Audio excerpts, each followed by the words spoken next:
Antes de que existiera la historia, antes de que el lenguaje se fragmentara en sonidos aprendidos, los humanos no hablaban, recordaban. No oraban mirando al cielo, porque sabían que el cielo no estaba arriba, sino dentro. Y no necesitaban aprender de los dioses, porque sabían que venían de ellos. Lo que hoy llamas intuición era entonces ciencia directa del alma. Lo que llamas señal era lenguaje claro. Lo que te parece coincidencia era precisión matemática del espíritu. Has sido entrenado para ignorar estas capacidades, no porque sean falsas, sino porque funcionan. Y lo que funciona sin intermediarios es peligroso para cualquier estructura que necesite tu obediencia. Este libro no fue escrito para enseñarte. Fue diseñado como una detonación. Porque hay información que no se puede aprender, pero sí activar. Y si algo en ti siente que no encaja con este mundo, que ni el tiempo, ni la materia, ni el cuerpo, ni la palabra son lo que te dijeron, no estás loco. Estás despertando la memoria que la cultura selló. Aquí no encontrarás espiritualidad amable ni respuestas empaquetadas. Encontrarás afirmaciones que quizás nunca escuchaste, pero que reconocerás con una mezcla de vértigo y alivio. Porque no son nuevas. Son tuyas. Desde antes del nombre. Desde antes del cuerpo. Cada capítulo ha sido construido como un fragmento de lo que te fue prohibido, no para protegerte, sino para limitarte. Y al final de esta lectura, no tendrás una teoría más, sino un espejo que no podrás desver. Porque este libro no te dirá quién eres. Te obligará a recordarlo. Y cuando lo hagas, entenderás por qué te lo ocultaron. Los libros que los dioses ocultaron. Escrito y publicado por escucha tu subconsciente. Todos los derechos reservados. Hemos notado que más del 80% que visitan nuestro canal no está suscrito. Puede apoyar este proyecto presionando el botón de suscribirse y dándole me gusta al vídeo. Gracias por inspirarnos en seguir creando más y mejor contenido para ti. ¿Estás listo para transformar tu vida? Capítulo 1. El pacto que los dioses no escribieron. Antes de que la historia fuera fijada en tablas de arcilla, antes de que los símbolos fueran domesticados por la religión y las leyes talladas sobre piedra, hubo un instante en el que el ser humano no conocía separación. No existía el concepto de lo sagrado porque todo lo era.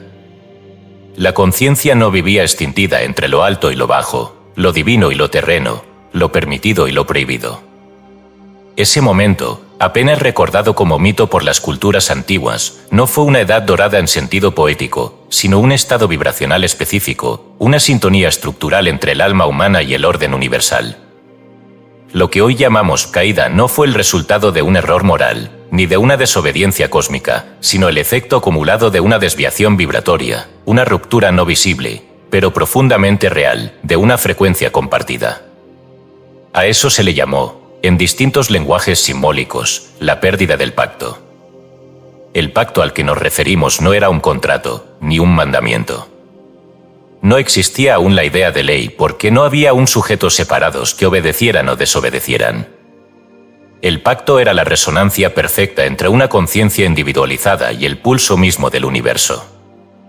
Los gnósticos sirios del siglo II no hablaban de este acuerdo en términos teológicos, sino ontológicos. Afirmaban que el alma superior, la Psyche Pneumatique, vibraba al unísono con el pleroma, ese todo invisible que no se puede nombrar pero del cual emana toda forma. La pérdida de esa vibración no fue descrita como castigo, sino como olvido.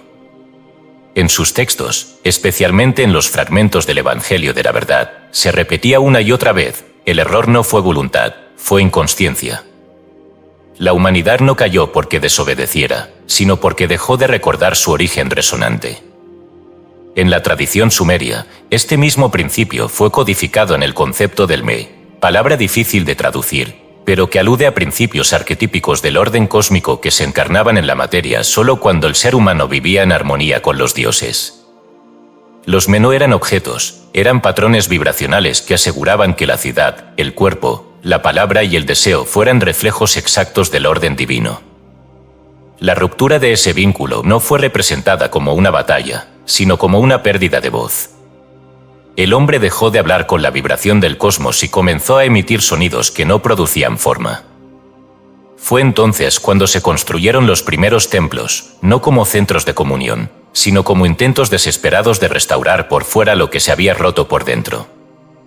A partir de este momento, las civilizaciones comenzaron a crear sistemas de poder que intentaban sustituir la autoridad natural del alma. Donde antes bastaba una intención coherente para modificar la materia, ahora se requerían rituales, jerarquías, sacrificios, ofrendas. No porque el universo se hubiera vuelto cruel o distante, sino porque la conciencia humana ya no sabía cómo hablar su idioma original. Así nació la teología, no como ciencia del espíritu, sino como traducción degradada de una sabiduría directa que había sido olvidada. Y lo más grave fue que el olvido no fue percibido como pérdida. Fue institucionalizado, legitimado, convertido en virtud. Se enseñó que debíamos obedecer porque habíamos sido expulsados, y que solo mediante esfuerzo, sumisión o gracia ajena podíamos recuperar algo de lo que ya no sabíamos cómo participar.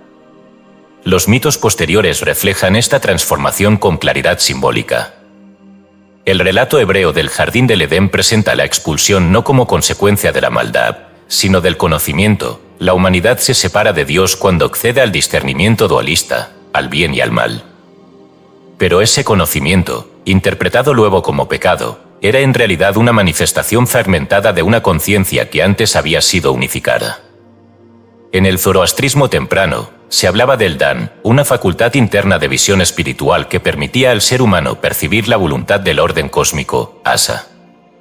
Cuando esa visión se oscurecía, nacía la ilusión, Druth, y con ella, la necesidad de imponer la ley por medios externos. El pacto original, entonces, no fue roto por un acto, sino por una acumulación de vibraciones disonantes. Cada vez que el hombre eligió el miedo sobre la coherencia, la imagen sobre la esencia, la autoridad externa sobre la voz interior, su frecuencia se alejó del eje central que sostenía al universo como reflejo perfecto de su conciencia. Y cuando la distancia fue suficiente, el universo dejó de responder como espejo y comenzó a parecer un misterio hostil. Así nació el culto, el intento de provocar desde el exterior lo que antes se producía desde la unidad interna. Así nacieron las religiones, los dogmas, los sistemas de mediación entre el hombre y su propio origen, todos ellos fundados no sobre la certeza, sino sobre el trauma de una desconexión que nadie recordaba haber elegido. Pero el pacto nunca fue destruido. Fue velado. No puede ser anulado porque no es una ley, es una estructura vibratoria inscrita en la arquitectura misma del alma. Aún hoy, todo ser humano nace con la capacidad latente de resonar con el universo. No hay pecado que lo impida, ni condición externa que lo bloquee de forma definitiva. Lo único que hace falta es una restauración. No de la moral, ni del rito, ni de la identidad espiritual heredada, sino de la memoria energética del acuerdo original. Y eso solo puede ocurrir cuando la conciencia recupera la frecuencia que alguna vez emitió sin miedo. Esa frecuencia no es un estado emocional ni una convicción intelectual. Es una forma de habitar el mundo.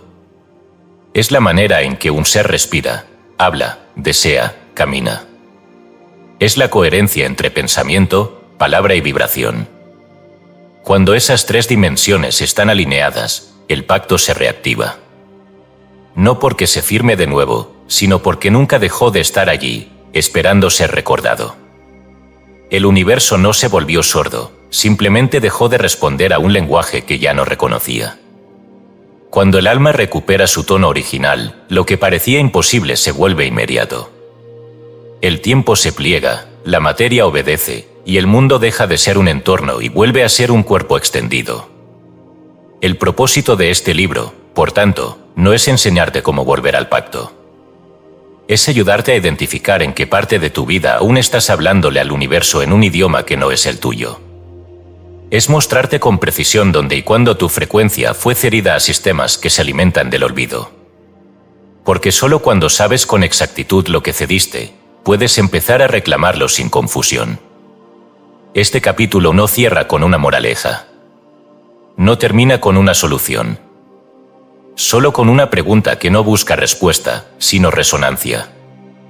¿En qué momento comenzaste a dudar de que lo divino pudiera hablar con tu voz? Capítulo 2. El fuego del ser que no pedía permiso. El hombre no fue creado para recibir fuego, fue concebido para serlo. Antes de que el símbolo de la llama se asociara con castigo, purificación o iluminación ajena, el fuego era una condición estructural del ser. No era metáfora. No era creencia. Era naturaleza activa, vibración pura en movimiento constante. En las tradiciones más antiguas, el fuego no se identificaba con lo destructivo, sino con lo originario.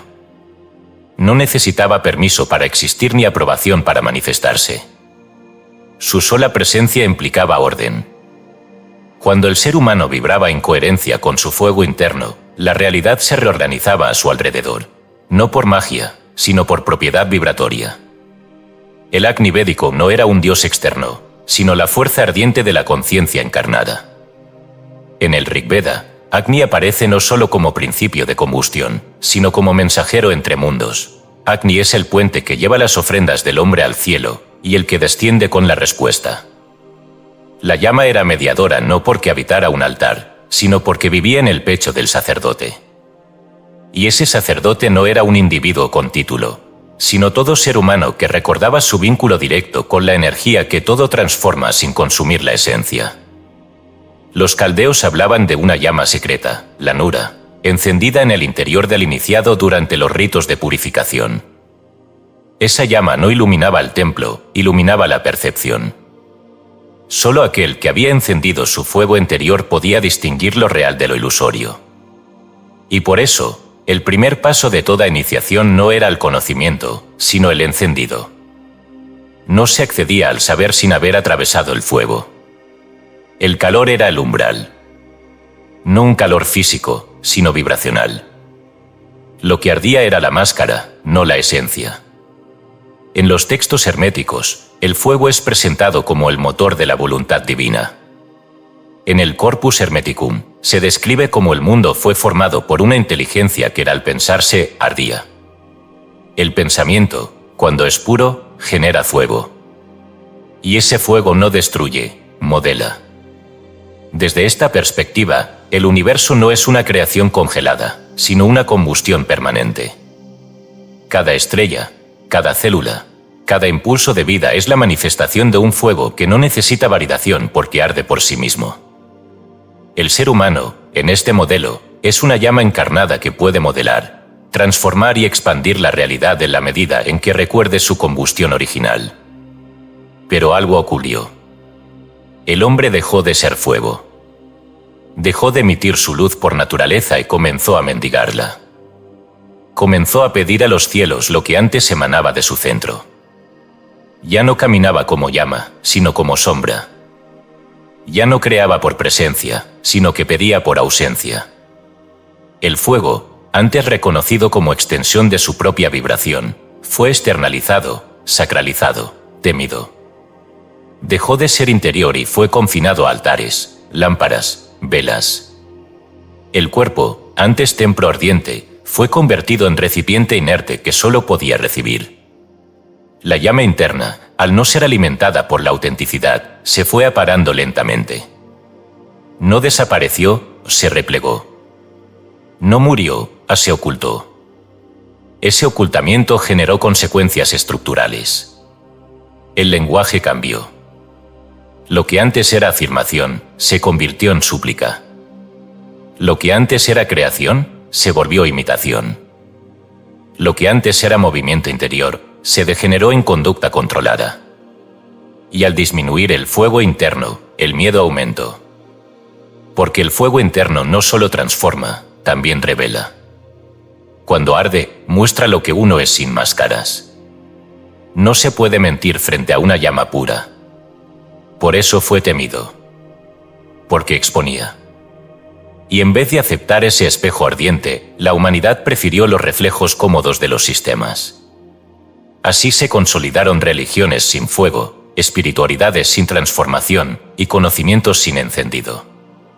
Pero toda llama, incluso la más tenue, conserva en su núcleo la totalidad del fuego original. No importa cuán aparada esté la vida de un ser humano, si aún respira, aún puede arder. El fuego no necesita enseñanza, solo oxígeno. Y el oxígeno del alma es la presencia. Cuando uno deja de fingir, el fuego se agita. Cuando uno dice la verdad, aunque tiemble, la llama se eleva. Cuando uno actúa en coherencia, aunque pierda aprobación, el calor se intensifica. Porque el fuego no pide permiso, responde al acto auténtico. Toda enseñanza profunda sobre transformación interior exige el reencendido del fuego como condición primera. No se puede comprender nada desde la pasividad. El alma que no arde, repite. El alma que arde, revela. Y la revelación no llega como información, sino como transmutación. Por eso, antes de continuar con los capítulos siguientes, este libro requiere una acción concreta. Una activación estructural. No simbólica, no emocional, no decorativa. Una reconfiguración del canal vibratorio que permite restaurar el pacto descrito en el capítulo anterior. El siguiente ejercicio no es una técnica. Es una reentrada. Ejercicio 1. Restauración del pacto. Duración sugerida, 20 a 30 minutos. Requisitos: silencio absoluto, postura cómoda, sentado con columna recta, ojos cerrados, respiración libre. 1. Memoria sensorial. Permanece en quietud y enfoca la atención en la piel. No en las emociones ni en los pensamientos. En la sensación pura de estar aquí. Percibe el peso del cuerpo, el contacto con el asiento, la temperatura del aire sobre tu rostro. No pienses nada. Solo siente. Cuando la atención esté completamente centrada en esa percepción neutra, imagina que todo tu cuerpo es una sola superficie receptora. Como si tu piel fuera un sensor total. No visualices fuego, no inventes imágenes. Solo escucha lo que el cuerpo percibe. 2. Palabra resonante. Elige una sola palabra que represente, para ti, la totalidad del pacto. Puede ser presencia, unidad, yo soy, verdad, puente, o cualquier otra que resuene profundamente contigo. Cuando la tengas, repítela en voz baja, una vez por exhalación, durante al menos 5 minutos. No es un mantra, no es un rezo. Es una onda. Deja que cada repetición tenga densidad, intención, dirección. Como si cada palabra impactara en una estructura invisible que estás reactivando. 3. Silencio activo. Después de la última repetición, guarda absoluto silencio. No hagas nada. No busques estados místicos. Solo permanece, escuchando el eco de lo que ha sido dicho. Durante ese silencio, permite que surjan impulsos, sensaciones, emociones o incluso imágenes. No los analices. No los juzgues. Recíbelos como señales del fuego que comienza a moverse. 4. Sellado vibracional. Para finalizar, lleva ambas manos al centro del pecho sin abrir los ojos y pronuncia internamente. El pacto está en mí. No fue roto. Fue velado. Y yo lo restauro al recordarlo. Quédate unos segundos más, sin expectativas. Luego, abre los ojos lentamente. Este ejercicio no produce efectos inmediatos en el plano mental. Su acción es estructural. Al repetirlo durante varios días, observarás que ciertas cosas que antes tolerabas se vuelven insoportables. Esa es la señal. La estructura ha comenzado a rechazar el olvido. Porque el fuego que se ha encendido no quema para dañar. Quema para señalar dónde te abandonaste. Y lo que señala no es un error, es una puerta. Capítulo 3. La palabra que no describía, ordenaba. El lenguaje, en su forma actual, es una herramienta degenerada. Lo que una vez fue instrumento de estructuración del mundo, hoy no es más que un código operativo para sobrevivir. Se habla para negociar, para convencer, para distraer o para llenar el vacío de la conciencia. Las palabras han sido vaciadas de poder porque han sido desvinculadas de la vibración que las sostenía. En su origen, la palabra no era una descripción de lo real, sino su arquitectura invisible. No se hablaba para nombrar, se hablaba para formar. La diferencia entre decir esto es y hacer que algo sea mediante el verbo es lo que marca la frontera entre el lenguaje moderno y el lenguaje sagrado. En las escrituras védicas más antiguas, el universo no se crea con materia, sino con sonido. El Sata Brahman, literalmente el sonido absoluto, no es una metáfora poética, sino una definición ontológica. La realidad misma es sonido en vibración ordenada. El mantra no es un rezo, ni una herramienta de concentración, como se interpreta en Occidente. Es una configuración vibratoria que, cuando se emite con precisión, reorganiza la materia sutil. Cada sílaba védica tiene una correspondencia con centros energéticos específicos del cuerpo y con niveles del campo vibratorio universal. No se trata de un código arbitrario, es una matemática de la vibración. La pronunciación errónea no es un error formal, sino una distorsión de realidad. Lo mismo ocurre con los ideogramas egipcios. La escritura jeroglífica no fue inventada para registrar hechos o contar historias. Fue desarrollada como una forma de energía estructurada en símbolo. Cada ideograma es un contenedor vibracional, no una imagen decorativa. Al escribir el nombre de un dios o un principio en una pared de templo, el sacerdote no representaba una idea, encarnaba una presencia. El símbolo no apuntaba hacia la cosa, era la cosa. En la teología de Heliópolis, el acto de nombrar es el acto de crear. Lo que no ha sido nombrado, no ha sido formado, se lee en inscripciones que aún hoy decoran columnas olvidadas por la historia. La geometría sagrada, por su parte, revela el aspecto espacial del verbo. No hay diferencia esencial entre el sonido y la forma cuando se comprende que ambos emergen de una misma fuente, la vibración. Las estructuras geométricas que aparecen en las tradiciones pitagóricas, herméticas y sufíes no son ilustraciones simbólicas.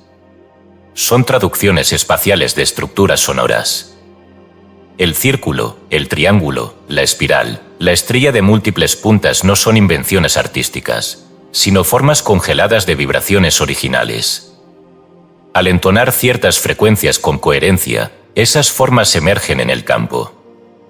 En las escuelas gnósticas de Alejandría, esta correlación era enseñada como base para la construcción de espacios rituales.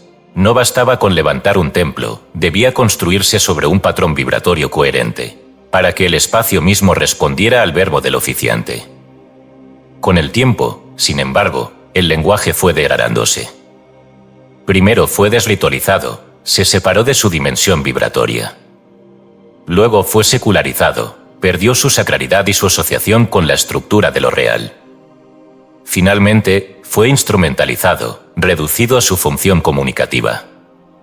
Hoy, el lenguaje sirve para designar, informar, instruir, convencer o manipular. Ya no crea, ya no ordena. Y cuando se utiliza para manifestar, como enseñan ciertos sistemas contemporáneos de pensamiento positivo, lo hace sin la conciencia del fondo estructural. Decir yo soy abundante sin haber restaurado la vibración coherente del ser es emitir ruido cargado de ansiedad. El universo no responde al contenido semántico, sino al patrón vibratorio del emisor. Por eso, repetir afirmaciones sin conciencia de la vibración interna no produce transformación. Produce frustración. La palabra ya no ordena porque ha sido desconectada de su fuente, la estructura energética del hablante. En el sistema actual, cualquier persona puede hablar, opinar, declarar. Pero muy pocos pueden ordenar. Porque ordenar no es imponer. Ordenar es emitir una vibración que reconfigura sin necesidad de violencia, porque su coherencia es reconocida por la estructura misma del universo. En los textos esenios, por ejemplo, se afirmaba que la palabra que brota del alma purificada no necesita ser repetida, crea al ser pronunciada una sola vez. Esto no es exageración. Es precisión. Una palabra que contiene la totalidad vibracional del ser, emitida en coherencia, tiene más efecto que 1000 plegarias desalineadas. Recuperar el verbo no es, por tanto, cuestión de estilo. Es una reingeniería interna. Para que la palabra vuelva a ordenar, debe ser reintegrada en la estructura vibratoria del hablante. Eso requiere presencia, silencio, memoria energética. No se trata de adquirir vocabulario sagrado, sino de despojarse del ruido acumulado. Cada palabra que emitimos lleva una carga, no solo la carga emocional, sino la carga estructural de todas las veces que la hemos dicho sin coherencia. Cuando dices sí sin desearlo, esa palabra se carga de disonancia. Cuando declaras amor con miedo, el término queda contaminado. Recuperar el verbo implica depurar el canal. Y eso solo ocurre mediante prácticas de restauración interna, no mediante nuevos discursos. Es importante comprender que el verbo no es una herramienta del ser, es su manifestación directa. El hombre no tiene palabra, es palabra. El ser humano es una expresión sonora densificada en carne. Por eso, todo lo que se emite, incluso en silencio, es verbo en acto. Y por eso, no hablar no implica dejar de crear, implica crear desde el subconsciente. El silencio también es verbo, cuando no está acompañado de conciencia. El que calla desde el miedo, sigue vibrando en distorsión. El que habla desde la coherencia, aunque diga poco, ordena estructuras. En las prácticas chamánicas preincaicas, se realizaban vigilias de 3 días sin hablar, no como penitencia, sino como depuración del verbo. Solo después de esos 3 días se permitía emitir un sonido sagrado, que no era una palabra convencional, sino un tono que abría una puerta en el campo energético del oyente. Esa práctica, perdida, ridiculizada, olvidada, era un testimonio de lo que significaba hablar desde la vibración estructurada. En resumen, el lenguaje degenerado de la modernidad no puede ser corregido desde dentro de sí mismo. No basta con usar mejores palabras. Es necesario reconstruir la conexión entre conciencia, vibración y verbo. Solo entonces la palabra volverá a ser lo que fue, la forma primera. Y el hombre, al emitirla desde su centro, dejará de narrar su mundo para empezar a construirlo. Este capítulo no termina con un consejo. No se trata de hablar mejor. Se trata de recordar que tu boca es una extensión de tu campo vibratorio. Y si no la limpias desde dentro, todo lo que digas será residuo. Puedes identificar cuántas de tus palabras han sido pronunciadas sin estructura, sin fuego, sin anclaje. Porque esas palabras, aunque olvidadas por ti, siguen flotando, ordenando en tu vida formas que tú nunca deseaste. Capítulo 4. El lenguaje del universo, el silencio instructivo. El silencio no es la ausencia de sonido. Es una forma distinta de vibración, una que no busca proyectar hacia afuera, sino condensar hacia adentro. A diferencia del lenguaje que se emite para afectar el entorno, el silencio reordena el campo interno del emisor. No actúa por omisión, sino por densificación. En su forma más pura, el silencio no es pasividad, es emisión sin forma, radiación sin palabra, contenido vibratorio que no requiere de símbolos para actuar. En las tradiciones iniciáticas más antiguas, el silencio no fue considerado un estado neutral, sino una etapa superior del verbo. En las escuelas egipcias del templo de Karnak, el primer nivel de instrucción no consistía en estudiar textos sagrados, sino en soportar el silencio sin desintegrarse. El aspirante debía pasar largos periodos dentro de cámaras oscuras y cerradas, sin hablar ni moverse, no como castigo ni prueba de obediencia, sino como activación vibracional. En esas condiciones, toda palabra no emitida comenzaba a resonar desde el cuerpo. Era entonces cuando el neófito comprendía que no había necesidad de hablar para afectar la realidad, porque el pensamiento alineado, sostenido en un silencio coherente, comenzaba a generar geometrías internas que luego se proyectaban en su entorno. En la tradición tolteca, el nahual, la energía no definida, el misterio que subyace toda forma, no podía ser contactado mediante palabras. Para entrar en ese espacio, el iniciado debía vaciar su tonal, es decir, el mundo conocido, el lenguaje heredado, las explicaciones acumuladas. El silencio tolteca no era introspección superficial ni práctica de relajación. Era una técnica de desidentificación estructural. Solo el que callaba sus definiciones más arraigadas podía comenzar a percibir el campo original, ese plano vibratorio que precede a todo lenguaje. Desde ahí, cualquier palabra pronunciada posteriormente tenía poder real, no porque fuera repetida, sino porque era pronunciada desde el origen. También los pitagóricos establecieron el silencio como prerequisito para el conocimiento profundo. En sus comunidades, el esotéricos, el iniciado en formación, no tenía permitido hablar durante los primeros 5 años de instrucción. No se trataba de obedecer sin comprender, sino de permitir que la estructura interna se reconfigurara sin la interferencia del lenguaje ordinario. Según los escritos de Jámblico, este silencio sostenido comenzaba a generar una tonalidad propia, en el alma del estudiante, una vibración constante que, al cabo de cierto tiempo, comenzaba a resonar con las proporciones armónicas del universo. Solo cuando ese tono estaba asentado, la palabra volvía a ser permitida. No antes. Lo que estas tradiciones compartían no era la censura de la palabra, sino la restauración de su potencia mediante la purificación del canal. El silencio no era ausencia, era preparación. En tiempos donde la palabra ha sido degradada hasta convertirse en ruido de supervivencia, la única forma de rescatar su poder creador es pasando por el crisol del silencio estructurado. Este no es el silencio evasivo del que calla para evitar conflicto. Es el silencio del que ha visto que el verbo emitido desde la distorsión solo multiplica el caos, y decide desactivarlo para que el campo pueda reorganizarse sin interferencia. Habitar ese silencio requiere fortaleza. No es fácil callar cuando todo el sistema emocional exige ser escuchado. No es cómodo sostener la boca cerrada cuando la mente grita por atención. Pero esa incomodidad es parte del proceso. El silencio instructivo no es inmediato. Es un proceso de desaceleración vibratoria, donde el alma comienza a recordar cómo se organizaba a sí misma antes de que el lenguaje la interrumpiera. Y es solo después de atravesar ese umbral que la palabra puede volver a emerger, no como ruido, sino como arquitectura. En ese nuevo estadio, cada palabra se convierte en geometría activa. Cada sílaba, si es emitida desde un campo alineado, comienza a modificar no solo el entorno físico, sino las estructuras internas del oyente. De allí que muchas tradiciones prohibieran decir ciertos nombres divinos en voz alta. No por superstición, sino por protección.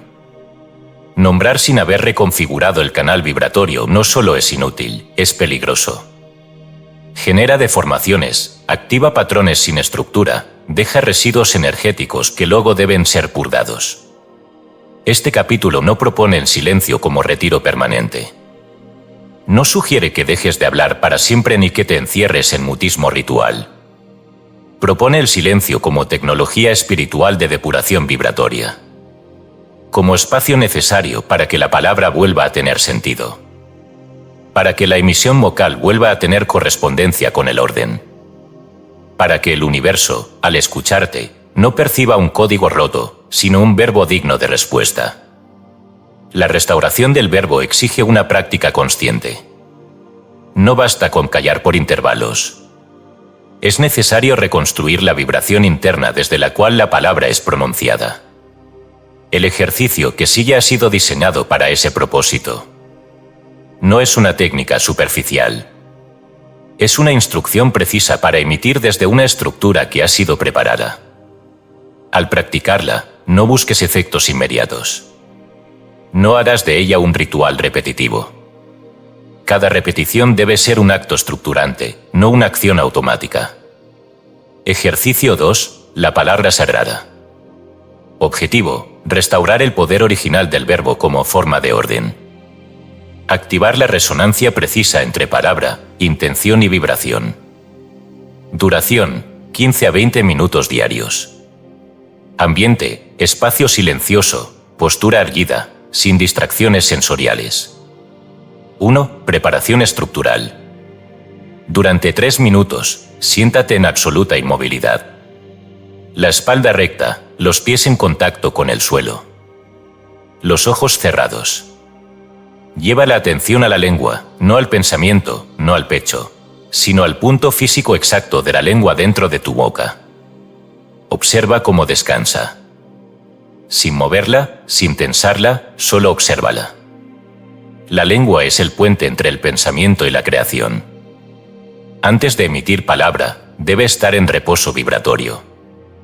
2. Reactivación geométrica. Elige una sola palabra, preferiblemente una sílaba única o compuesta, que represente un principio estructurador para ti: sol, or, aum, ra, ver, tor, yos, etc. No importa el idioma. Lo que importa es su resonancia interna contigo. Repite esa palabra en voz baja, una vez por exhalación, durante 5 minutos. No la cantes, no la recites. Emítela con intención, como si cada pronunciación dejara una huella geométrica en el espacio frente a ti. 3. Alineación semántica. Después de 5 minutos, comienza a emitir frases completas, pero solo aquellas que puedas sostener vibratoriamente. No afirmaciones generales ni deseos futuros. Solo verdades que ya puedes encarnar. Por ejemplo, estoy en coherencia. Mi palabra estructura. Solo hablo desde verdad. Cada frase debe pronunciarse como si fuera ley. No pidas. No cuestiones. Declara. 4. Sellado del verbo. Finaliza con una última frase que funcione como sello vibracional. No la digas en voz alta. Emítela mentalmente, desde el silencio. Esta frase no debe cambiar cada día. Elige una sola y hazla tu sello. Ejemplo: mi voz nace del origen. Permanece en silencio 3 minutos más antes de moverte. Este ejercicio debe ser repetido durante varios días sin variaciones. Su efecto no es motivacional, sino estructural. Comenzarás a notar, con el tiempo, que ciertas frases ya no pueden ser dichas. Que ciertas palabras se vuelven disonantes. Que el cuerpo mismo se resiste a hablar desde el vacío. Eso no es incomodidad. Es señal de que el verbo está volviendo a ser sagrado. Capítulo 5. El tiempo que nacía del alma. El tiempo, tal como hoy se concibe, es una ficción aceptada por consenso. Se ha reducido a una línea segmentada, gobernada por relojes y cronómetros, que intenta imponer orden a una realidad que no lo requiere. Pero esa visión cronológica, cuantificable, mecánica, no existió en el origen. El tiempo, en su sentido más profundo, no es una estructura objetiva del universo, sino una consecuencia directa del estado vibracional de la conciencia que lo experimenta. Cuando el alma está en coherencia, el tiempo se curva, se expande, se detiene o desaparece. Cuando está fragmentada, el tiempo se convierte en presión, en peso, en enemigo. Las culturas ancestrales sabían esto. Para los mayas, el tiempo no era un recurso escaso que debía administrarse, sino una energía viva que debía escucharse. Sus calendarios no medían duración, codificaban vibraciones. Cada día poseía una cualidad específica, un pulso resonante que correspondía con aspectos del alma humana. El Tzolt'in, por ejemplo, no era un calendario agrícola ni ritual. Era un mapa de frecuencias, una cartografía vibratoria que permitía al individuo sincronizar su interior con el ritmo del universo. Vivir en armonía con el Tzolt'in no era una superstición, era una tecnología espiritual de resonancia. En la cosmología tántrica, el tiempo no es lineal ni cíclico, sino pulsante. Se manifiesta como espanda, una vibración primordial que late como el corazón del absoluto. Cada instante es considerado una manifestación del latido divino. Cuando el practicante alcanza estados de conciencia expandida, su percepción del tiempo se modifica radicalmente. Puede experimentar horas en minutos o segundos como eternidades. No porque se haya desconectado del cuerpo, sino porque ha alcanzado una frecuencia más alta de coherencia interna. La experiencia del tiempo, entonces, se ajusta al estado vibratorio del observador. Los textos gnósticos utilizan el término aion para referirse a una modalidad del tiempo que no se puede medir, porque no se desplaza. El aion es el tiempo eterno, el tiempo del ser. A diferencia del cronos, que es la secuencia, el aion es la simultaneidad. En el Evangelio de la Verdad, atribuido a Valentín, se dice que el tiempo fue creado por el error, para esconder lo eterno detrás de lo sucesivo. Esta afirmación no es filosófica, es estructural. Significa que cuanto más desconectada está la conciencia de su núcleo original, más necesita de una sucesión de eventos para sostener la ilusión de existencia. Pero cuando regresa a su centro, todo es ahora. No por negación de la historia, sino por integración vibratoria de todas sus partes. Desde esta perspectiva, el tiempo no avanza, se despliega. No se consume, se experimenta. Su percepción depende directamente del grado de alineación entre pensamiento, emoción y acción. Cuando hay disonancia, el tiempo se fragmenta. Aparece como aceleración, urgencia, ansiedad. Se siente que no se llega, que no alcanza. No porque falte tiempo, sino porque falta presencia. El tiempo se convierte en carga cuando la conciencia se disgrega.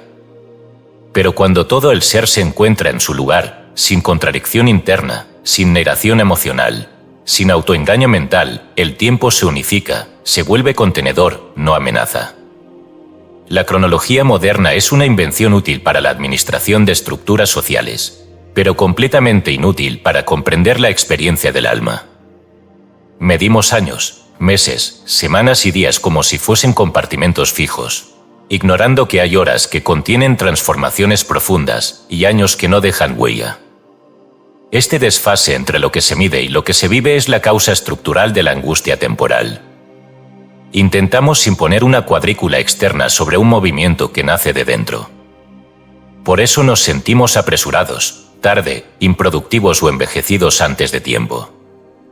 No porque el tiempo sea tirano, sino porque nuestra vibración está desfasada respecto al ritmo del alma. El alma no vive en el tiempo.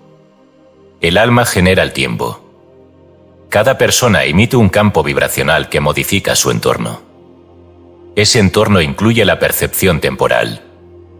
Cuando un individuo está plenamente presente, lo que ocurre a su alrededor se desacelera. Las cosas llegan cuando deben llegar. Las decisiones se toman sin prisa, pero con precisión. Las oportunidades aparecen sin esfuerzo, porque no están siendo forzadas desde un calendario externo, sino activadas desde una vibración coherente. Por el contrario, cuando se vive desde la desconexión, el tiempo se percibe como amenaza. Se teme envejecer, se teme perder, se teme no llegar.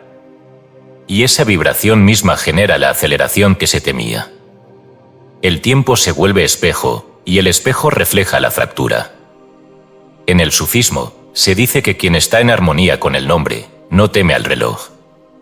Esta enseñanza alude a la idea de que el verdadero tiempo se organiza alrededor del ser, no al revés.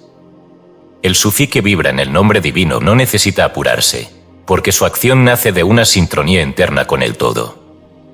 No vive apresurado, pero tampoco pasivo. No busca hacer más en menos tiempo, busca ser más en cada instante. Porque comprende que un instante de verdad contiene más eternidad que años de vida disonante. La restauración del pacto temporal no ocurre cambiando de calendario ni usando agendas más eficientes. Ocurre cuando se deja de vivir desde el deber, la culpa o la urgencia, y se comienza a habitar la vibración exacta del presente. No como idea, sino como estructura interna. Eso implica reconfigurar el diálogo interno, limpiar la palabra, purificar la intención. Solo cuando pensamiento, emoción y acción se alinean, el tiempo responde. Y cuando responde, deja de ser obstáculo y se convierte en instrumento. No porque se controle, sino porque se armoniza.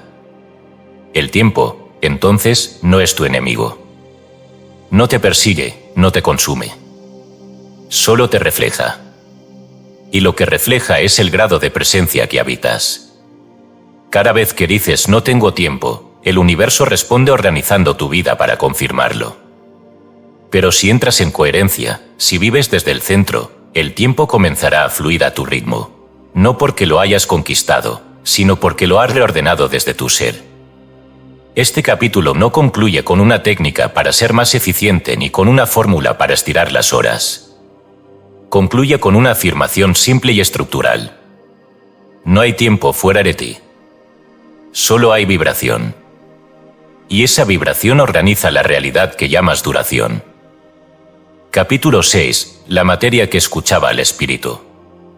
La concepción moderna de la materia como sustancia inerte, carente de voluntad, separada del espíritu y gobernada únicamente por leyes físicas, es una anomalía reciente en la historia del pensamiento humano. Durante milenios, las tradiciones sapienciales enseñaron que la materia no era muda, era obediente. No tenía voz propia, pero sí oídos sutiles. Respondía no al esfuerzo, sino a la vibración. No al deseo explícito, sino a la intención estructurada. Esta idea, hoy percibida como esotérica o simbólica, fue en realidad el principio operativo de muchas civilizaciones que comprendían que lo físico no es lo opuesto de lo espiritual, sino su manifestación densificada. En el Corpus Hermeticum, uno de los textos fundamentales del pensamiento hermético, se describe que el universo fue formado por una inteligencia que, al pronunciar la palabra primordial, no solo dio forma al orden, sino que impregnó a toda sustancia de una capacidad receptiva. La mente de Dios, dice el texto, sembró la substancia con ideas puras, y la materia obedeció. La materia no fue creada como un receptáculo pasivo, sino como un campo dispuesto a responder al espíritu. Esa obediencia no es servidumbre, sino resonancia. Así como una cuerda vibra en respuesta a otra cuando ambas están afinadas en la misma frecuencia, la materia vibra cuando el espíritu emite desde su origen.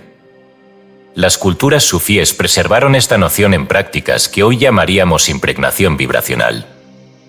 En la escuela de Samarcanda, por ejemplo, existían rituales donde un maestro transmitía un dhikr, nombre divino, no solo mediante la voz, sino a través del aliento y la mirada a un objeto físico, un vaso, un pedazo de madera, un manto. No se trataba de superstición. Se comprendía que la materia absorbe patrones vibratorios cuando es expuesta a una conciencia suficientemente estructurada. El objeto así cargado no era un talismán pasivo, sino un contenedor de una vibración activa que podía ser reconocida por otros, incluso sin que supieran por qué. Esta capacidad de la materia de almacenar vibración no se limita a objetos rituales. El cuerpo humano, las viviendas, los instrumentos de uso cotidiano, incluso los alimentos, registran e irradian la vibración que han recibido. No por propiedad mágica, sino por afinidad estructural. Un espacio donde se ha meditado por años genera una sensación perceptible, incluso para quien nunca ha practicado. Un objeto que ha sido creado con atención plena, con intención precisa, emite una frecuencia diferente que puede sentirse con solo tocarlo. Por el contrario, los entornos cargados de violencia emocional, de confusión o mentira, impregnan la materia con disonancia. El alma lo percibe antes que la mente lo entienda. No es intuición, es lectura vibracional. Comprender esto requiere abandonar la idea de que la transformación del entorno se produce por esfuerzo físico. La intervención material sin vibración coherente no estructura, deforma. Se puede limpiar un espacio 1000 veces sin lograr que se vuelva habitable si no se ha reordenado el campo vibratorio.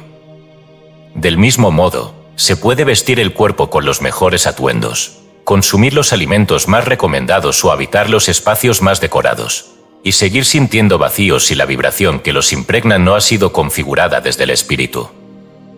La transformación verdadera de la materia comienza cuando se le habla desde una autoridad vibratoria reconocida por ella. Y esa autoridad no proviene del ego ni del deseo, proviene de la coherencia. La coherencia no es perfección emocional. Es alineación entre lo que se piensa, se siente y se hace. Es la emisión estable de una vibración no contradictoria. Cuando esta coherencia está presente, la materia responde sin resistencia. No porque se le ordene, sino porque reconoce una frecuencia que la organiza desde dentro. El problema, entonces, no es la materia, sino la desconexión del espíritu que la habita. Lo que experimentamos como obstáculos materiales, retrasos, bloqueos, densidades, estancamientos, son manifestaciones de una vibración fracturada que impide a la materia saber a qué debe responder. En términos gnósticos, se diría que la materia ha sido abandonada por el logos. no en el sentido metafísico, sino operativo. El logos, entendido como principio estructurante, deja de resonar cuando la conciencia se fragmenta. Entonces la materia cae en caos aparente. No porque se haya revelado, sino porque ha quedado sin instrucción. Recuperar la relación correcta con la materia implica reactivar el logos interno. Y esto solo ocurre cuando se emite una vibración coherente, sostenida, silenciosa, que no impone, pero organiza. La tradición cabalista también aborda esta cuestión al enseñar que cada cosa, incluso la más ínfima, tiene un nombre verdadero, una vibración única que responde a la voz del alma que lo reconoce. No se trata de lenguaje simbólico. Se trata de una ontología práctica. Nombrar correctamente algo es ordenar su función en el mundo. Pero ese nombre no se impone.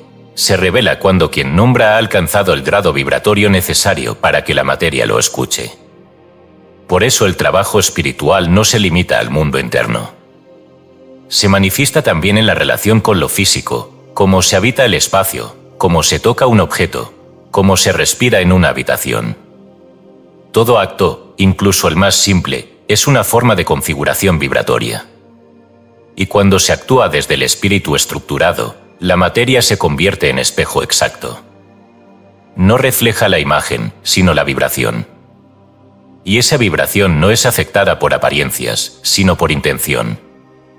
El siguiente ejercicio no busca cambiar tu entorno desde el esfuerzo, sino desde la instrucción vibratoria. No requiere herramientas externas ni condiciones especiales. Solo requiere un cuerpo presente, un verbo silencioso y un gesto intencional. Porque cuando estos tres elementos se alinean, incluso lo más denso obedece sin resistencia. Ejercicio 3. Reconfiguración del tiempo y el espacio. Propósito: activar la influencia consciente sobre ritmos cotidianos y objetos físicos mediante la emisión vibratoria no verbal. Duración sugerida: octubre del 15 minutos. Ambiente: espacio cotidiano, tu habitación, escritorio, cocina, etc. 1. Entrada al ritmo. Escoge un momento del día donde el entorno esté en reposo. Colócate de pie, inmóvil, respirando lentamente. No intentes entrar en meditación. Solo observa el ritmo natural de tu respiración. Luego, comienza a caminar muy lentamente por el espacio, marcando cada paso con una exhalación. No pienses. No nombres. Solo mueve el cuerpo al ritmo del aliento. 2. La activación del verbo silencioso. Selecciona un objeto de uso cotidiano, una taza, una piedra, un libro. Tómalo en tus manos. Sin hablar, emite internamente una sola frase estructurada. No se trata de un deseo, sino de una instrucción. Ejemplos. Estás lleno de orden. Eres instrumento de claridad. Transmitirás presencia.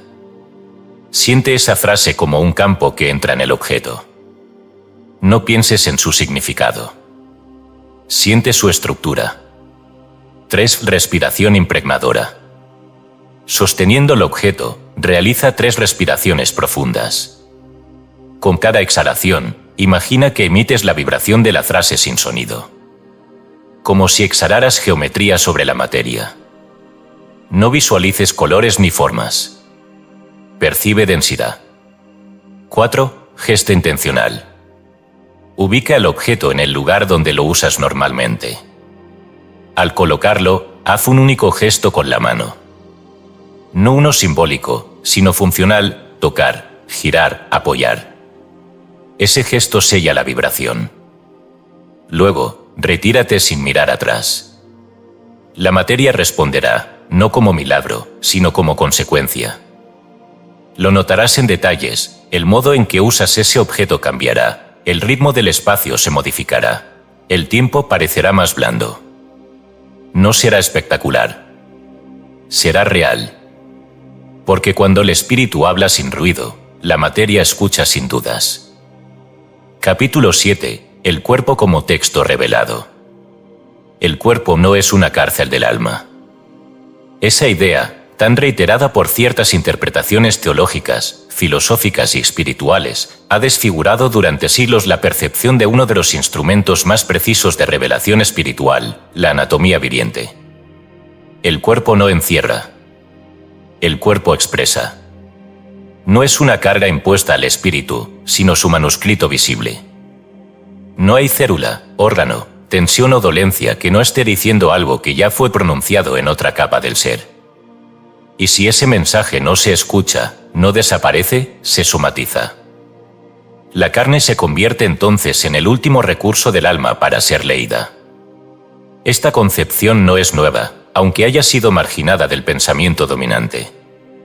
En la medicina taoísta clásica, el cuerpo no es un organismo mecánico, sino un río de símbolos vivientes.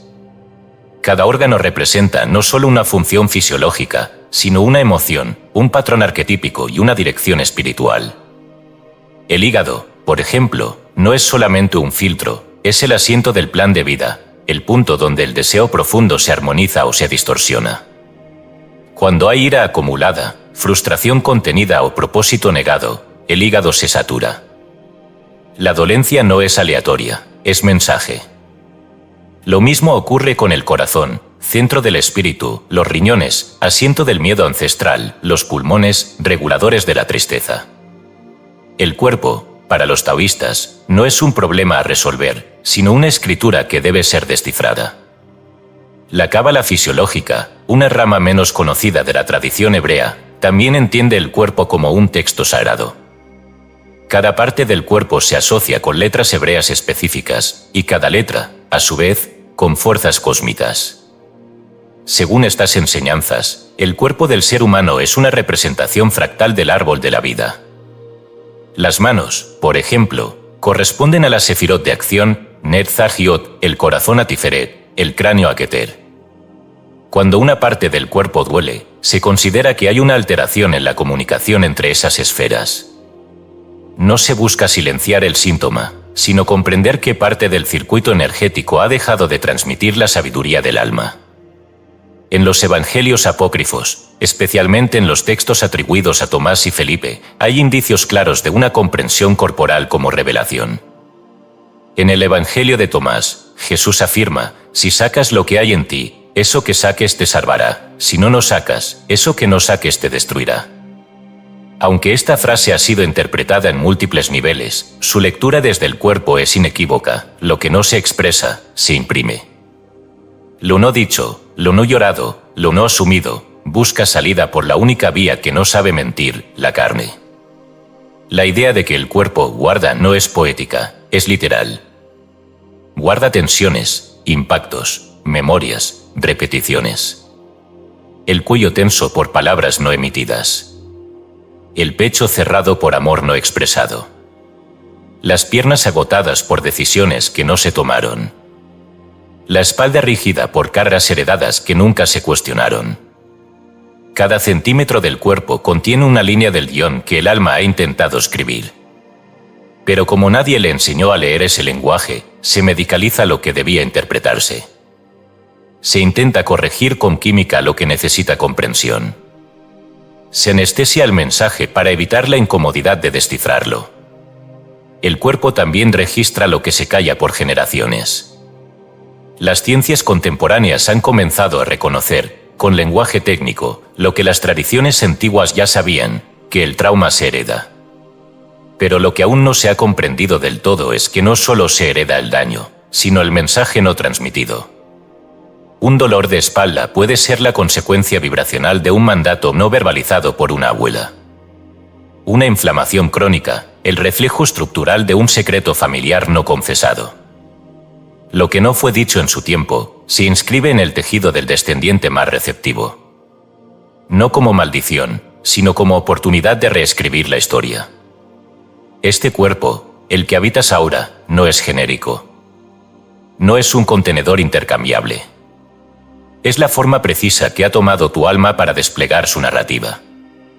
La forma en que caminas, el tono de tu voz, las tensiones recurrentes, los gestos que repites sin pensar, todo eso forma parte de una gramática profunda que, si se aprende a leer, puede revelar verdades que ningún libro externo podrá contener. Porque el cuerpo no transmite teoría. transmite vivencia.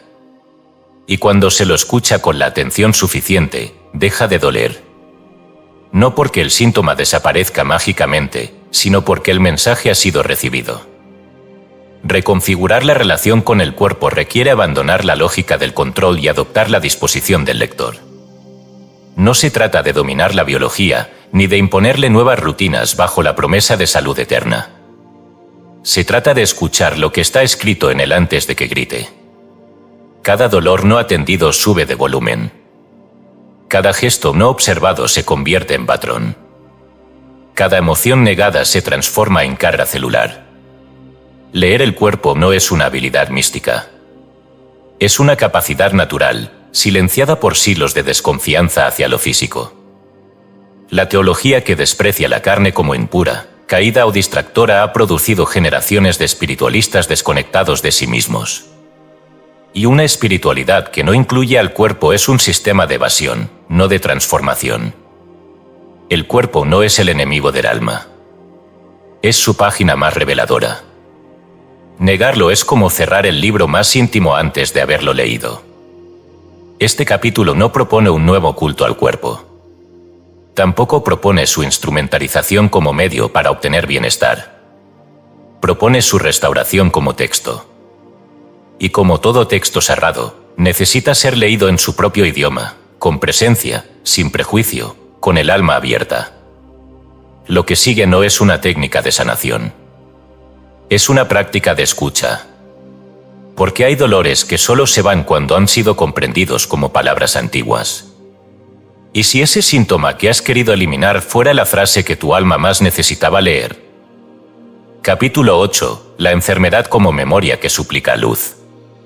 La enfermedad no es un error del cuerpo, ni una maldición caída desde lo alto, ni una simple alteración de procesos bioquímicos. La enfermedad, cuando se la observa desde una conciencia ampliada, se revela como una escritura biográfica que el alma ha impreso sobre la materia con el único propósito de ser comprendida. No aparece para castigar, sino para señalar. No busca paralizar, sino dirigir la atención hacia una información no integrada, hacia un conflicto que no ha sido resuelto en los niveles sutiles del ser y que, al no encontrar vía de expresión, se manifiesta allí donde nadie puede ignorarlo, en el cuerpo. Paracelso, en el siglo XVI, sostuvo contra la corriente de su época que toda dolencia debía ser comprendida antes de ser tratada. No se puede curar lo que no se ha leído, decía. Y en su concepción alquímica del cuerpo humano, la enfermedad no era más que el desequilibrio de las fuerzas arquetípicas que conforman la totalidad del individuo: el azufre, espíritu; el mercurio, mente; y la sal, cuerpo. Cuando una de estas partes interrumpe el flujo con las demás, la armonía se rompe y emerge la distorsión. El síntoma no es aleatorio, tiene estructura, función y propósito.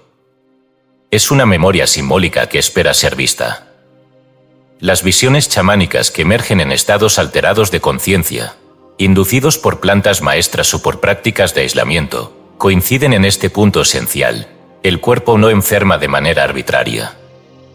Enferma para expresar lo que la conciencia ha negado. El dolor no es sino el grito de una energía que no ha podido fluir. Y cuando el chamán entra en contacto con ese campo, no se dedica a erradicar el síntoma, sino a dialogar con él. Se le pregunta, se le honra, se le escucha. Muchas curaciones tradicionales no ocurren por intervención directa, sino porque alguien finalmente ha permitido que la dolencia diga lo que vino a decir. Rudolf Steiner, en su estudio de la biología esotérica y la medicina antroposófica, desarrolló con precisión la idea de que cada órgano posee una vida anímica propia, que responde a impulsos espirituales, emocionales y karmáticos. Para Steiner, el cuerpo físico es apenas la última capa de una serie de envolturas que contienen también el cuerpo etérico, el cuerpo astral y el yo superior. La enfermedad es el resultado de una tensión entre estas capas. Lo que aparece como síntoma en la piel, por ejemplo, puede ser el eco de un conflicto emocional no procesado que, a su vez, oculta una contradicción espiritual. Tratar solo el nivel visible equivale a barrer la superficie de una herida sin detener su sangrado interno. Cada parte del cuerpo tiene su simbolismo, su historia, su idioma.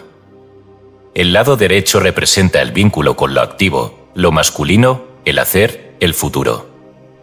El izquierdo, con lo receptivo, lo femenino, el pasado. Un dolor en la cadera puede señalar una decisión no tomada, una dirección vital no asumida. Una migraña persistente, una presión mental estructural que busca una salida simbólica. Un nudo en la garganta, palabras no dichas que se han acumulado como vibración estancada. El lenguaje de los síntomas es exacto. No necesita metáforas forzadas, necesita atención lúcida.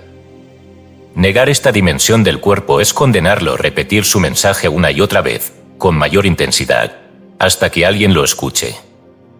La medicalización compulsiva, aunque útil en lo inmediato, ha enseñado a las personas a silenciar lo que necesitaban interpretar.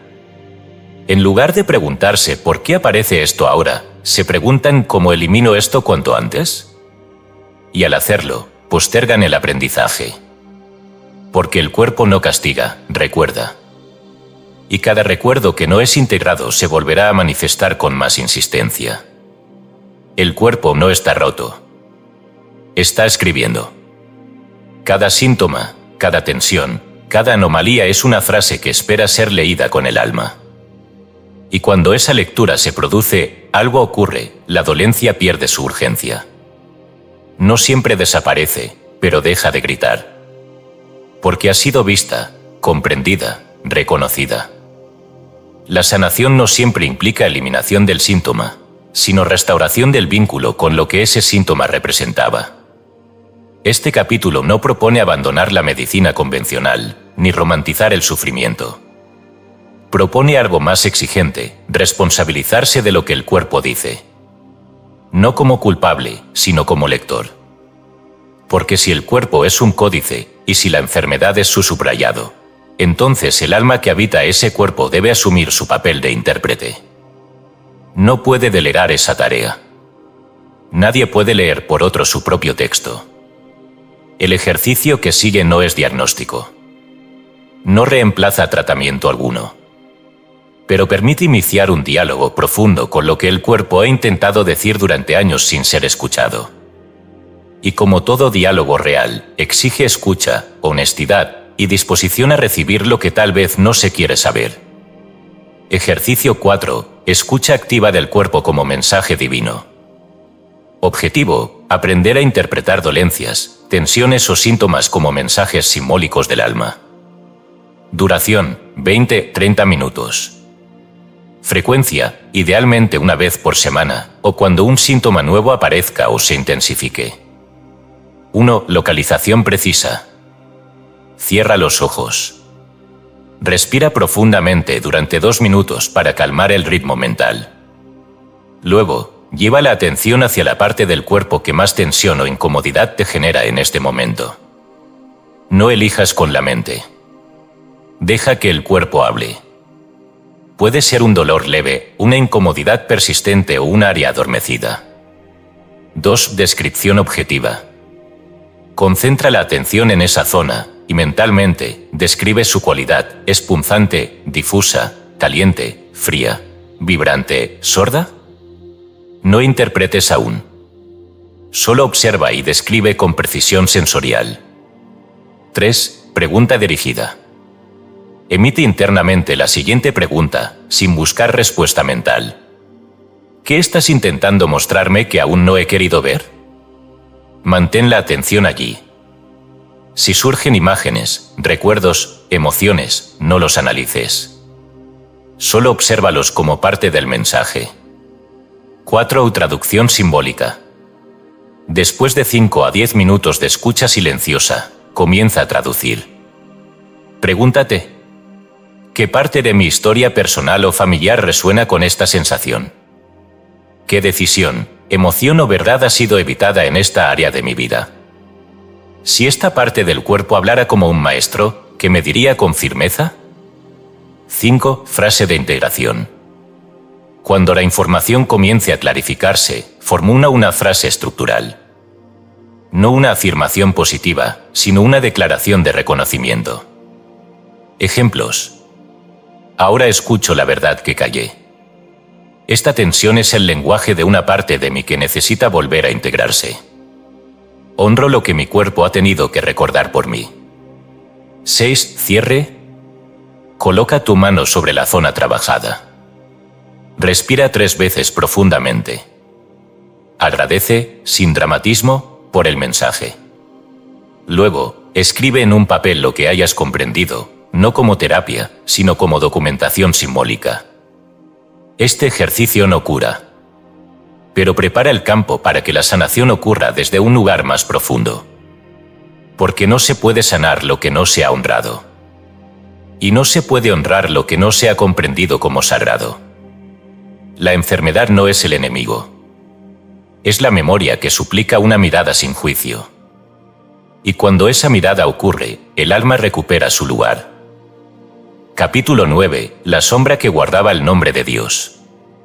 El dualismo superficial que ha dividido la luz y la oscuridad como polos irreconciliables es uno de los velos más persistentes que ha nublado la comprensión profunda del alma. Se ha enseñado, por siglos, a temer a la sombra, a combatirla, a exorcizarla, como si fuera una invasora externa y no una dimensión propia de la conciencia. Pero el conocimiento más antiguo y prohibido, aquel que no se repite en sermones ni se imprime en catecismos, afirma con precisión: la sombra no se opone a la luz, la conserva.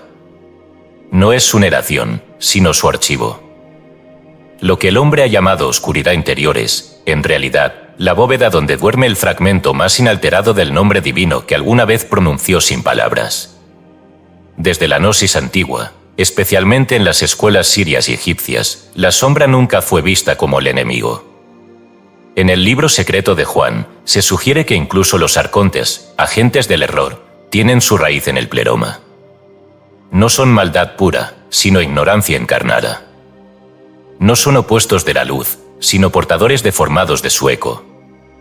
Así también, la sombra personal no es maldad pura. Es la porción de conciencia que fue reprimida, excluida, olvidada, no porque fuera falsa, sino porque no encajaba en la imagen deseada. La sombra guarda las memorias que la máscara del ego no pudo integrar sin romperse. Y al ocultarlas, las dejó intactas. Los antiguos misterios de Eleusis, celebrados durante casi 2 milenios en Grecia antes de ser perseguidos por la ortodoxia, comprendían este principio en su arquitectura ritual. No había iluminación sin descenso. No se entregaban visiones sin antes recorrer la noche interior. El neófito, antes de recibir la revelación del grano eterno, símbolo de la vida que vence la muerte, debía transitar la anábasis y la catábasis, el ascenso y el descenso, la luz y la sombra. No se trataba de un simple simbolismo teatral. El iniciado era enfrentado a sus propios espectros, a través de ayunos, visiones inducidas y rituales en total oscuridad. Porque solo quien ha descendido al inframundo de su alma puede portar una luz que no sea prestada. Este patrón iniciático aparece con fuerza en la mitología babilónica, donde la diosa Inanna, reina del cielo, desciende voluntariamente al inframundo, atravesando 7 portales en los que debe despojarse de sus atributos uno por uno: corona, cetro, joyas, vestiduras. Cada paso hacia la oscuridad le exige una renuncia. Y cuando llega ante Eresquial, su hermana sombría, no queda nada de su identidad divina, solo la desnudez esencial. Allí, en la profundidad de la tierra, Inanna muere. Pero no es una muerte final. Es una desactivación del yo artificial. Solo al atravesar ese vacío es que puede volver, no como diosa del cielo solamente, sino como señora del ciclo completo. La sombra, en este mito, no es la cárcel, es el lugar donde se recupera el verdadero nombre. Nombrar a Dios en muchas tradiciones no consiste en pronunciar sílabas sagradas, sino en recuperar estados del ser. El nombre de Dios es impronunciable para quien no ha integrado su sombra. Porque mientras el alma huye de sus propios fragmentos, el verbo que emite está incompleto. El sonido que crea está fracturado. Y así, la vida que genera está contaminada por omisiones invisibles. Por eso la sombra no puede ser ignorada sin consecuencia. Toda exclusión interior se proyecta como distorsión exterior. Lo que el alma niega en su interior, lo encuentra en el mundo como amenaza, caos o enfermedad. No es que Dios habite en la sombra. es que en la sombra está la porción del alma que aún recuerda a Dios sin intermediarios. Y por eso duele. Porque contiene potencia no usada, verdad no expresada, deseo no autorizado. Contiene, en su estado bruto, la fuerza creadora que fue enterrada por miedo. Y lo que ha sido enterrado sin ser desactivado, sigue emitiendo su vibración desde abajo. No hay exorcismo que la silencie. Solo el reconocimiento puede liberarla. La psicología profunda apenas ha comenzado a arañar este territorio. Jung, con su noción de sombra, abrió un umbral que no ha sido cruzado por completo. Porque lo que él describió como los aspectos reprimidos del inconsciente personal y colectivo no son simplemente residuos psicológicos. Son fragmentos del alma divina encarnada, esperando volver a integrarse al verbo creativo. No se trata de reconciliación moral, sino de restauración ontológica. Negar la sombra es negar la totalidad. Buscar la luz exclusivamente conduce a un tipo de espiritualidad evasiva, que simula ascensión mientras permanece atada a la negación. Y esa negación, tarde o temprano, se convierte en adicción, violencia o juicio. Por eso las verdaderas escuelas de sabiduría nunca ofrecieron iluminación sin atravesar la noche. Porque el alma no es lineal. Su conocimiento es circular. Y la sombra es el umbral por el que toda sabiduría real debe pasar antes de manifestarse como luz consciente. Este capítulo no propone regodearse en la oscuridad, ni idealizar el sufrimiento.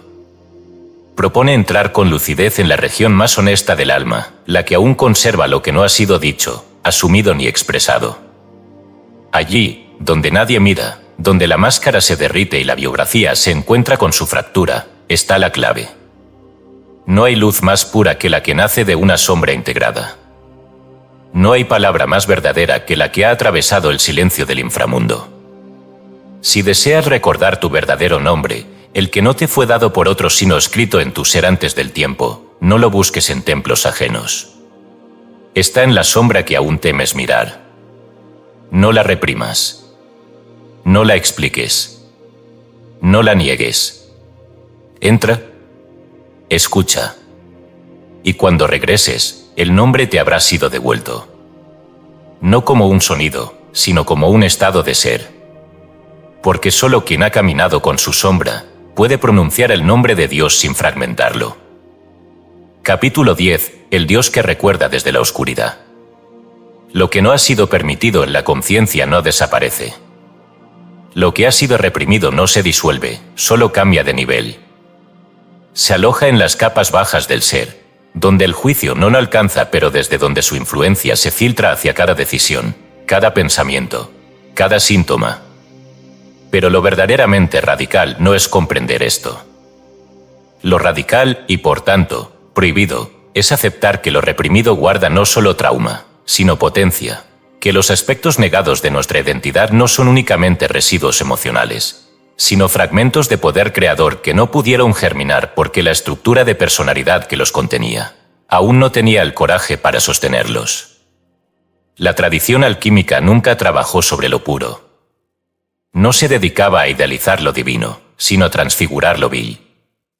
Salvet coagula, disolver y coagular, no era una operación química solamente, era una instrucción interior. Lo que se consideraba bajo debía ser reconocido como prima materia, caos portador de orden oculto. Así también ocurre con el alma. Aquello que se ha negado por años, el impulso de destrucción, el deseo reprimido, el odio callado, la envidia disfrazada, la pasión no expresada, no son errores en el sistema. Son datos. Son pistas. Son semillas que no germinaron, no por su falsedad, sino por el miedo del yo a su fuerza. Desde el gnosticismo más radical, el yo superior no es una figura luminosa que se opone a la sombra. Es una entidad total que la contiene. En el Evangelio de la Verdad, atribuido a Valentín, se dice: la ignorancia de la totalidad es la causa del terror, y el terror trae consigo una niebla. Pero cuando se ilumina la verdad, esa niebla desaparece. No se afirma que el terror debe ser vencido, sino que debe ser atravesado por la conciencia. El yo verdadero no teme al descenso. No le ofende la oscuridad. La utiliza, la observa, la incluye. Cuando algo en ti es rechazado por tu mente consciente, el yo superior lo observa sin emitir juicio. Porque desde su punto de visión no hay pecado, sino desestructuración. Lo que tú llamas lado oscuro es para él simplemente material no trabajado. No le interesa si odias, si envidias, si sientes deseo no autorizado. Le interesa si estás dispuesto a observarlo con sinceridad y sin narrativa. Porque cada impulso negado es una puerta. Y cada puerta que no se abre se convierte en síntoma, en autoengaño, en máscara perpetua. No se trata de justificar el impulso, sino de integrarlo. No se trata de actuarlo, sino de escucharlo sin pactar con él. Solo así pierde su poder destructivo y se convierte en energía estructural. La oscuridad no tiene sustancia propia. Es el campo donde lo no visto espera. Y cuando el alma ilumina ese campo sin huir, sin explicar, sin corregir, ocurre la transmutación. El deseo que parecía inaceptable se revela como creatividad desplazada. La ira reprimida contiene energía protectora que fue mal dirigida. La tristeza crónica es devoción congelada. No hay emoción sin código. Y todo código sin descifrar se convierte en cárcel. Por eso el trabajo de integración no es psicológico solamente. Es espiritual. Porque donde el alma no quiere entrar, allí aguarda la parte de Dios que aún no ha sido reconocida. El yo superior recuerda. Recuerda lo que tu yo inferior ha olvidado. Recuerda que eras antes de que alguien te nombrara, te aprobara o te domesticara. Recuerda tu estructura antes de que la cultura la condicionara. Y ese recuerdo no es una visión luminosa en el cielo. Es una voz que susurra desde la sombra. No para culparte. No para corregirte. Sino para decirte, todo lo que has negado, aún está disponible si decides integrarlo con amor lúcido. Hay aspectos tuyos que no se activarán hasta que no se los mires en su rostro oculto. No hay redención sin inclusión. No hay divinidad sin profundidad. El Dios que vive en ti no frota en la superficie de la meditación pasiva. Habita también en las zonas donde aún no has entrado. Y cuando finalmente decides entrar allí, no con armas, sino con atención, no encuentras monstruos. Encuentras versiones tuyas que esperan ser devueltas al centro. No necesitan castigo. Necesitan reestructuración. Y esa es una función sagrada que nadie puede hacer por ti. Por eso este capítulo es un umbral. Si hasta ahora el camino ha sido de revelación ascendente, aquí se gira hacia adentro. No para retroceder, sino para recuperar. Porque no puedes construir un templo luminoso con ladrillos rotos. Y lo que está roto en ti no se sana con afirmaciones positivas, sino con reconocimiento integral. El rostro oculto es el que más se parece a ti, porque es el que no ha sido deformado para gustar a los otros. Esta no es una invitación a celebrar el caos, ni a justificar el error. Es un llamado a reconocer que sin alquimia de sombra, no hay ascensión verdadera. Toda luz que excluye la sombra es un artificio. Pero cuando el alma decide mirar, cuando la conciencia asume su arquitectura profunda, entonces el Dios que habita en lo oscuro deja de ser desconocido. Y se convierte en memoria activa, en presencia confiable, en fuerza estructuradora. El yo superior no busca tu pureza. Busca tu totalidad. Ejercicio 5. Ritual de alquimia de sombra. Objetivo: identificar aspectos no integrados de la personalidad y reconectarlos con la conciencia central mediante una práctica ritual de reintegración. Duración sugerida: 30 minutos. Frecuencia: una vez por semana o al identificar reacciones emocionales intensas no comprendidas. 1. Preparación del espacio. Realiza este ejercicio en completa soledad y silencio. Oscurece la habitación levemente. Coloca un espejo frente a ti. Siéntate con la espalda recta. Ten papel y pluma a la mano. 2. La activación de memoria emocional. Cierra los ojos. Recuerda un momento reciente donde hayas sentido rechazo hacia ti mismo o hacia otro. No elijas con la mente. Permite que la emoción surja. No justifiques ni expliques. Solo revive la energía. 3. Pregunta directa a la sombra. Abre los ojos y mírate en el espejo. Pregunta en voz baja. ¿Qué parte de mí fue negada para sobrevivir? Mantén la mirada sin parpadear por al menos 2 minutos. Observa qué imagen, gesto o emoción aparece. 4. Nombramiento del fragmento. Escribe en tu hoja una sola palabra o frase corta que defina la parte de ti que apareció: ira infantil, ambición silenciada, miedo primitivo, pasión prohibida. Nombrar es invocar. 5. Ritual de redignificación simbólica. Toma esa palabra y colócala frente al espejo. Dile en voz alta, sin ironía: no te niego más. No te justificaré. No te actuaré. Te escucho. Te reintegro. Imagina cómo esa parte regresa al centro de tu pecho. Respira profundamente. 6. Cierre con gesto sagrado. Coloca tus 2 manos sobre el corazón. Inclina levemente la cabeza. Di para ti: yo soy quien recuerda incluso en la oscuridad. La sombra no necesita redención. Necesita presencia lúcida. Y cuando es mirada sin juicio, deja de ser sombra, se vuelve estructura divina restaurada. Epílogo: lo que no puede ser olvidado. Todo lo que ha sido dicho en estas páginas no ha sido para convencerte de algo, sino para que recuerdes lo que ya sabías antes de aprenderlo. No se te ha ofrecido doctrina, ni revelación ajena, ni sistema de creencias al cual suscribirte. Se te ha mostrado un mapa de retorno, escrito con símbolos que resuenan solo en aquellos que han sentido la nostalgia de una verdad no dicha, pero latente. El verdadero conocimiento no ilumina, reordena. No informa, reorganiza la estructura de la conciencia para que ella misma pueda verse sin intermediarios. Este libro no es sagrado por lo que contiene, sino por lo que despierta. No porque sus palabras sean superiores, sino porque han sido puestas con la intención de agrietar el muro entre lo que crees que eres y lo que nunca dejó de ser. A lo largo de estos capítulos, cada concepto, cada símbolo, cada ejercicio ha intentado tocar una parte dormida de tu estructura. No para activarla desde fuera, sino para que ella misma emerja como memoria viva. Tú no has sido lector. Has sido testigo. Y ese testimonio implica responsabilidad. Porque una vez que el alma recuerda lo que había escondido, ya no puede regresar completamente a la ignorancia. Puede fingir, puede disociarse, puede demorarse, pero no puede olvidar sin daño.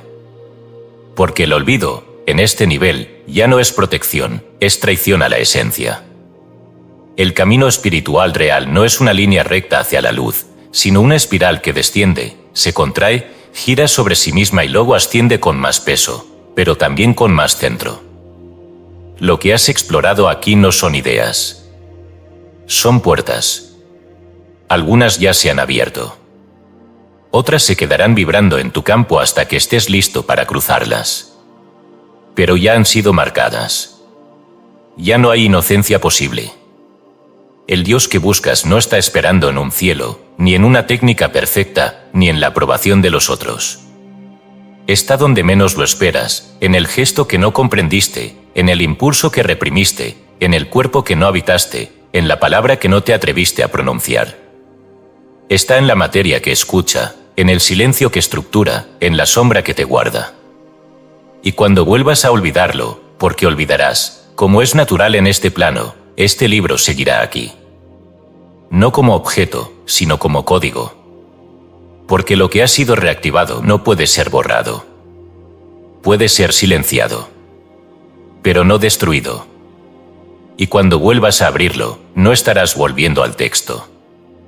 Estarás volviendo a ti. Lo prohibido no es lo peligroso. Es lo potente. Y por eso fue sellado.